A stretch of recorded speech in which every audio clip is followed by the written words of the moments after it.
গল্পের শুরুতে একটি নির্জন মরুভূমির মাঝে এক অত্যন্ত জখম এবং অসহায় মেয়ে নিজের জীবন বাঁচানোর জন্য পাগলের মতো দৌড়াচ্ছিল। রক্তে ভেজা অবস্থায় তার শ্বাসকষ্ট হচ্ছিল। ঠিক তার পেছনে একটি কালো রঙের বিপজ্জনক গাড়িও অত্যন্ত ধীর গতিতে হামাগুড়ি দিয়ে আসছিল। হঠাৎ সেই গাড়ির দরজা খোলে এবং সেখান থেকে একটি অদ্ভুত লোক বাইরে বেরিয়ে এসে সেই অসহায় মেয়েটির দিকে একটি প্লাস্টিকের জলের বোতল ছুঁড়ে দেয় এবং সেই সাথে একটি লোডেড বন্দুকও বালির উপর ফেলে দেয়। মারাত্মক তৃষ্ণার্ত সেই নারী দ্রুত জল পান করে এবং তারপর সাহস জুগিয়ে সেই বন্দুকটি তুলে নিয়ে সঙ্গে সঙ্গে রিলোড করে নেয়। এই বন্দুকের সাহায্যে সে গাড়ির লোকটিকে গুলি করে চিরকালের জন্য শেষ করে দিতে চেয়েছিল, কিন্তু ভয়াবহ ভয় এবং কাঁপতে থাকা হাতের কারণে তার নিশানা সঠিক হয় না এবং গুলি বাতাসে শীষ কেটে বেরিয়ে যায়। অবশেষে সেই শয়তান লোকটি একটি ঘৃণ্য হাসি হাসে এবং নিজের গাড়ি দিয়ে তার খেলা শেষ করে দেয়। এরপর দৃশ্যটি এখান থেকে বদলে যায় এবং আমাদের আবারও সেই মরুভূমি এলাকার হাইওয়েতে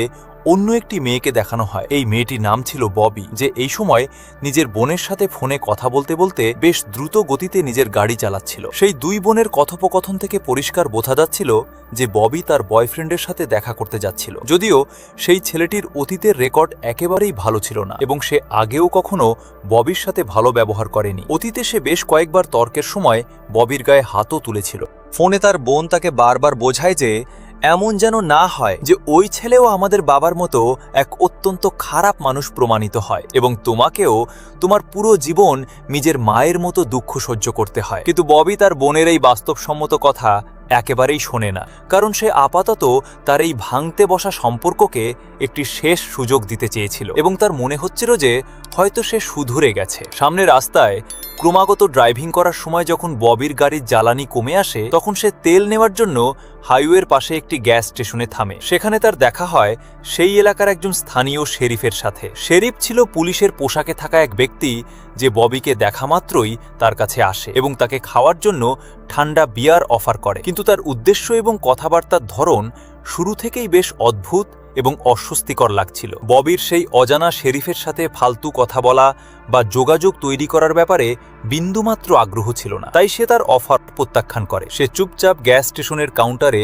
নিজের টাকা মেটায় এবং দেরি না করে নিজের গাড়িতে বসে সামনের দিকে এগিয়ে যায়। গাড়ি স্টার্ট করার পর সে আরও একবার নিজের বোনের সাথেই ফোনে কথা বলতে শুরু করে। তার বোন এখনও ক্রমাগত তাকে তার বয়ফ্রেন্ডের বিরুদ্ধে বোঝাচ্ছিল, যার কারণে ববির খুব বেশি রাগ এসে যায় এবং সে রেগে গিয়ে নিজের গাড়িকে বেশ দ্রুত গতিতে ওভার স্পিডিং করাতে শুরু করে। দ্রুত গতিতে হাইওয়ে দিয়ে যাওয়ার সময় রাগে অন্ধ ববি এটি খেয়ালই করতে পারে না যে রাস্তার পাশে আগে থেকেই একটি শেরিফের পুলিশের গাড়ি চুপচাপ দাঁড়িয়েছিল, যে তাকে ওভার স্পিডিং করতে পরিষ্কার দেখে ফেলেছিল। যখন শেরিফের গাড়ি সাইরেন বাজিয়ে তার পিছু নিতে শুরু করে এবং তাকে থামার সংকেত দেওয়া হয় তখন ববিকে ভারী মনে নিজের গাড়িটি রাস্তার পাশে থামাতে বাধ্য হতে হয়।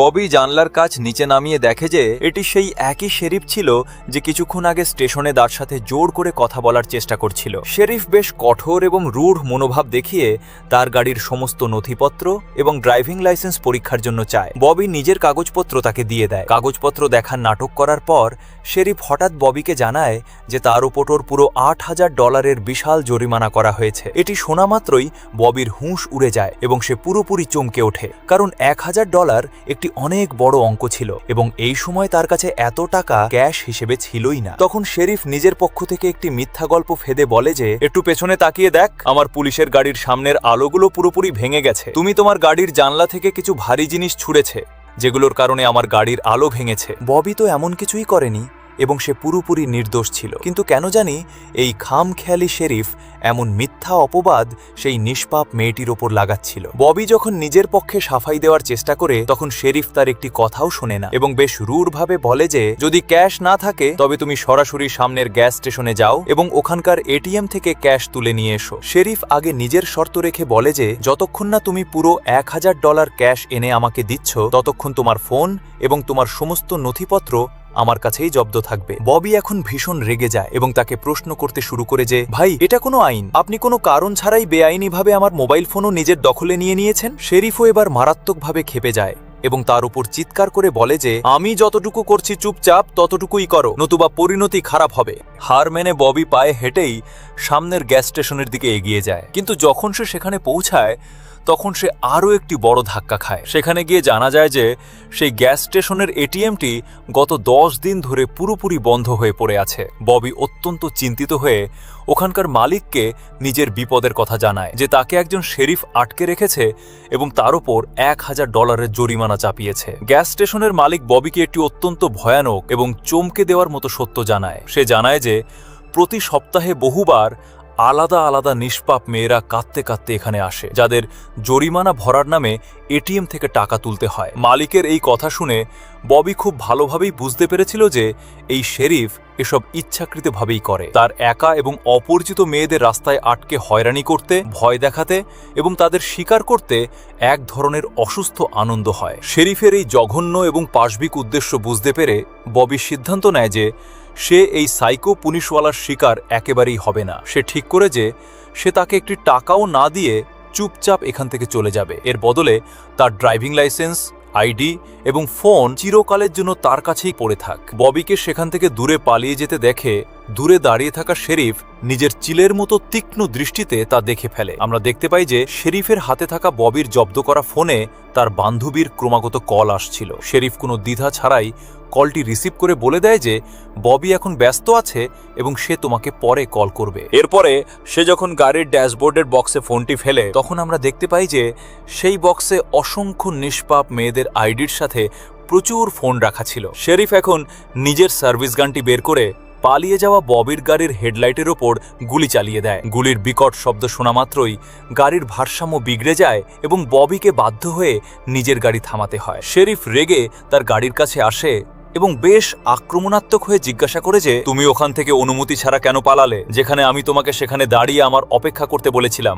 ববি ভয়ে কাঁপতে কাঁপতে নিজের অসহায়ত্ব প্রকাশ করে এবং বলে যে প্লিজ আমার পরিস্থিতি বোঝার চেষ্টা করুন, আমার খুব জরুরি কাজে নিজের বয়ফ্রেন্ডের কাছে যেতে হবে এবং আমি যদি সঠিক সময় না পৌঁছাই তবে সে আমার উপর অবশ্যই সন্দেহ করবে। এবার এখানে শেরিফ হেসে বলে যে তোমার এখান থেকে যাওয়া অসম্ভব, কারণ তোমার উপর আরও জরিমানা পড়ে গেছে এবং তোমার গাড়ির হেডলাইটও ভেঙে গেছে। এরপর সে চেকিং এর নামে জবরদস্তি ববির শরীরের তল্লাশি নিতে শুরু করে। তার ধরনটি খুবই অস্বস্তিকর এবং ঘৃণ্য ছিল, যা ববির মোটেও ভালো লাগছিল না। শেরিফ হেসে বলে যে এই পুরো তদন্তের সময় তোমার লাইসেন্স আমার কাছেই থাকবে, তুমি চাইলে জরিমানা মিটিয়ে এই লাইসেন্স ছাড়িয়ে নিতে পারো। এরপর ববি দ্রুত সেখান থেকে নিজের গাড়ি চালিয়ে যেতে শুরু করে। তখনই সেই মুহূর্তে আমরা দেখতে পাই যে শেরিফ নিজের বন্দুক দিয়ে ববির গাড়ির পেছনের টায়ারটি পাঞ্চার করে দেয়। টায়ার ফেটে যাওয়া মাত্রই ববির গাড়ি মারাত্মকভাবে নিয়ন্ত্রণ হারিয়ে গভীর বালির ঢিবির মধ্যে ধসে যায়। এখন ববি খুব ভালোভাবেই বুঝতে পেরেছিল যে এই শেরিফ তার সাথে মরুভূমিতে মৃত্যুর খেলা খেলতে চলেছে। নিজের জীবন বাঁচাতে ববির সঙ্গে সঙ্গে পায়ে হেঁটেই পাগলের মতো দৌড়াতে শুরু করে। এরপর সে একটু বিশ্রাম নিতে এবং নিজের ভারী শ্বাস সামলাতে হাইওয়ের পাশে তৈরি একটি ছোট ডাইনারে গিয়ে বসে। তখনই সেখানে একজন ওয়েট্রেস আসে এবং সে ববিকে কিছু অর্ডার করতে বলে, কারণ কোনো কিছু অর্ডার না করে ডাইনারে বসা কঠোরভাবে নিষিদ্ধ ছিল। ববি ঘাবড়ে গিয়ে সঙ্গে সঙ্গে 1 কাপ কফির অর্ডার দিয়ে দেয়। কফি খাওয়ার পরেই সে জানলা দিয়ে বাইরে দেখতে পায় যে সেই শয়তান শেরিফ নিজের পুলিশের গাড়ি নিয়ে ঠিক এই ডাইনারের বাইরে চলে এসেছে। ভয়ের চোটে সে সঙ্গে সঙ্গে নিজের সিট থেকে ওঠে এবং দৌড়ে রেস্টরুমের ভেতরে গিয়ে নিজেকে বন্ধ করে নেয়। সে সেখান থেকে বাইরে পালানোর কোনো জানলা বা রাস্তা খুঁজতে শুরু করে, কিন্তু কোনো এক্সিট ডোর পাওয়া যায়নি। তখনই রেস্টরুমের জানলা দিয়ে বাইরে দেখার সময় সে জানতে পারে যে শেরিফ তার বন্ধ গাড়িটিকে টেনে এখানেই ডাইনারের পার্কিং এলাকায় নিয়ে এসেছে এবং চাবিগুলো গাড়ির ভেতরেই ঝুলছে। সে সঙ্গে সঙ্গে রেস্টরুম থেকে বাইরে আসে এবং কাছেই থাকা পাবলিক ফোন বুথে গিয়ে কোনো দেরি না করে একে ইমার্জেন্সি কল লাগায়। সে একটি মিথ্যা রিপোর্ট দিয়ে দূরে অবস্থিত একটি গ্যাস স্টেশনে পুলিশের সাহায্য চায়। সে জানত যে এই পুরো অনগ্রসর এলাকায় শুধু এই একজনই একমাত্র শেরিফ ডিউটিতে আছে। একের পক্ষ থেকে কল আসতেই একেই সেই দূরের গ্যাস স্টেশনে পাঠানো হবে। ফেক কল করার ঠিক পরপরই সে সঙ্গে সঙ্গে নিজের বয়ফ্রেন্ডকে কল করে এবং নিজের সাথে ঘটা দুর্ঘটনার ব্যাপারে বোঝানোর চেষ্টা করতে থাকে যে একটি সাইকো শেরিফ তার পেছনে পড়েছে এবং তাকে প্রাণেই মেরে ফেলতে চায়। কিন্তু তার সেই নিজ বয়ফ্রেন্ড তার গুরুতর পরিস্থিতি বোঝার পরিবর্তে উল্টো তার ওপরেই প্রতারণা করার মিথ্যা অপবাদ দিতে শুরু করে এবং গালিগালাজ করতে থাকে। এই কারণে এখন পুরোপুরি ভয় পেয়ে ববি নিজের বোনকে কল করে নিজের আসল অবস্থান জানানোর চেষ্টা করে। সে নিজের বোনকে ফোনে এটি বলতেই যাচ্ছিল যে সে কত বড় বিপদে ফেসে গেছে, তখনই হঠাৎ পেছন থেকে শেরিফের ঠান্ডা এবং ভয়ঙ্কর কণ্ঠস্বর ভেসে আসে। ববি যখন কাঁপতে কাঁপতে পেছনে ফেরে তখন সে দেখে যে শেরিফ এখানে তাকে তার গাড়ির চাবি, মোবাইল ফোন এবং লাইসেন্স ফেরত দেওয়ার জন্য এসেছে। এটি দেখে ববি একদম চমকে যায় যে একটা মানুষের ব্যবহার এত তাড়াতাড়ি কিভাবে বদলে গেল। এখানে সবকিছু এত স্বাভাবিক লাগছিল যে ববি ফোনে নিজের বোনকেও বলে দেয় যে না, হয়তো ওটা আমার ভুল ধারণা ছিল এবং এখন এখানে সবকিছু স্বাভাবিক। সেই উদাস ওয়েট্রেস বাইরে সিঁড়িতে বসে কাঁদছিল, তখনই তার কাছে ববি আসে। ববি তার কাছে সামনের রাস্তার জন্য লিফট চায়। সেই মেয়েটি রাজি হয়ে যায় এবং এরা দুজনে একসাথে গাড়িতে বসে নিজেদের নতুন সফরের সূচনা করে। তারা এই সফরের সময় নিজেদের মধ্যে কথা বলছিলই, তখনই হঠাৎ নীরবতা ভেঙে একটি জোরে গুলির শব্দ হয়, যা সরাসরি এই গাড়ি চালানো মেয়েটির মাথার আর পার হয়ে যায় এবং সে ঘটনাস্থলেই ছটফট করে মারা যায়। তার ভয়ঙ্কর রক্ত ছিটকে এসে পুরো ড্যাশবোর্ড এবং ববির শরীরে লেগে যায়। এই নিষ্পাপ মেয়েটিকেও হত্যাকারী অন্য কেউ নয়, বরং সেই মাথা খারাপ শেরিফই ছিল, যে কে জানে কেন শুধু অসহায় মেয়েদেরই বেছে বেছে মারছিল। ববি তো গভীর শকে চলে গিয়েছিল, কারণ চোখের সামনে কারো বেদনাদায়ক মৃত্যু হয়েছিল। ভয়ের চোটে তার শ্বাস নেওয়াও যাচ্ছিল না। তাই সে নিজেকে স্বাভাবিক করতে এবং তাজা হাওয়া নিতে কাঁপানো পায়ে গাড়ি থেকে বাইরে বেরিয়ে আসে। কিন্তু সে স্বস্তি পাওয়ার আগেই দেখে যে শেরিফ এখন নিজের পুলিশের গাড়িতে চড়ে তার শিকার করার জন্য পিছু নিচ্ছে। এই কারণে সে সঙ্গে সঙ্গে নিজের গাড়ি চালিয়ে পালানোর সিদ্ধান্ত নেয়। সেই সময় ববির ফোনে তার বোনের ক্রমাগত কল আসতে শুরু করে। সে রিসিভ করে নিজের বোনকে সবকিছু জানাতে চাইছিল, কিন্তু তখনই ওপাশ থেকে আওয়াজ শুনে সে জানতে পারে যে কলেও অন্য কেউ নয়, বরং শেরিফই কথা করছে। শেরিফ নিজের নম্বরটি তার বোনের নামে সেভ করে রেখেছিল। এই ভয়ঙ্কর মানসিক উত্তেজনার মধ্যেই হঠাৎ ববির গাড়ির সামনে একটি বিশাল এবং দ্রুত গতির ট্রাক চলে আসে। ভয়াবহ দুর্ঘটনা থেকে বাঁচতে ববি ইমার্জেন্সি ব্রেক কষে গাড়ি থামায় এবং দৌড়ে ট্রাক ড্রাইভারের কাছে যায়। ট্রাক ড্রাইভার বাইরে বেরিয়ে আসে এবং ববির বিপর্যস্ত অবস্থা দেখে জিজ্ঞাসা করে যে আসলে ব্যাপারটা কি মিস, আপনি এত ভয় পেয়ে আছেন কেন? তখন ববি তাকে কাঁদতে কাঁদতে জানায় যে আমার পেছনে একজন খুনের শেরিফ লেগেছে, যে আমাকে প্রাণেই মেরে ফেলতে চায়। পরিস্থিতি গুরুতর দেখে সেই ড্রাইভার নিজের ট্রাকের কেবিন থেকে একটি রাইফেল বের করে নেয় এবং সামনে থেকে আসতে থাকা শেরিফের দিকে তাক করে। শেরিফ পুলিশের গাড়ি থেকে নেমে মিথ্যা গল্প ফাঁদে যে তুমি এই মেয়েটির কথাই এসো না, এ একজন বিপজ্জনক সিরিয়াল কিলার যে এইমাত্র একটি মেয়েকে খুন করেছে। ট্রাক ড্রাইভার সন্দেহে পড়ে যায়, কিন্তু যেমনই তার মনোযোগ ঘোরে শেরিফ নিজের বন্দুক দিয়ে ড্রাইভারকে গুলি করে মেরে ফেলে। ড্রাইভার মারা যাওয়া মাত্রই ববি পাগলের মতো দৌড়ে নিজের গাড়িতে ফিরে বসে এবং সেখান থেকে দ্রুত গতিতে বেরিয়ে যায়। পালাতে পালাতে সে রাতের অন্ধকারে একটি অত্যন্ত পুরনো এবং ভয়ঙ্কর গ্যারেজ বিল্ডিংয়ে পৌঁছে যায়। গাড়ি লুকিয়ে পার্ক করার পর সে নিজেকে বাঁচাতে লুকানোর জায়গা খুঁজছিল। তখনই সে কারো পায়ের আওয়াজ শুনতে পায়। নিজের আত্মরক্ষার জন্য ববি পাশে পড়ে থাকা একটি ভারী কাঠের ডান্ডা তোলে এবং পেছনে আসতে থাকা লোকটির ওপর হামলা করে দেয়। ববির মনে হয়েছিল যে ওটি শেরিফ ছিল, কিন্তু যখন আলো হয় তখন জানা যায় যে সে কোনো কিলার নয়, বরং এই গ্যারেজে কাজ করা একজন সাধারণ মেকানিক। সেই মেকানিক ববিকে ভেতরের ঘরে নিয়ে যায়, তার ক্ষতে পট্টি বাঁধে এবং গরম কফি বানিয়ে দেয়। ববি তাকে নিজের সাথে ঘটা সব কথা জানায়, যে কিভাবে শেরিফ তার পেছনে লেগেছে এবং দুজন নিষ্পাপ মানুষকে মেরে ফেলেছে। মেকানিক তার পুরো কথা শুনে তাকে এখানেই নিরাপদ জায়গায় থাকতে বলে এবং সাহায্যের জন্য নিজের বসকে ডাকার সিদ্ধান্ত নেয়। ববি তার কাছে রেস্টরুমে যাওয়ার রাস্তা জিজ্ঞাসা করে এবং সেই ছেলেটি তাকে পেছনের ঘরের দিকে ইশারা করে দেয়। ঘরের ভেতরে যাওয়ার পর ববির হুঁশ উড়ে গেল। সে দেখল যে এখানে গাড়ির যন্ত্রপাতি ছাড়াও চেইনশো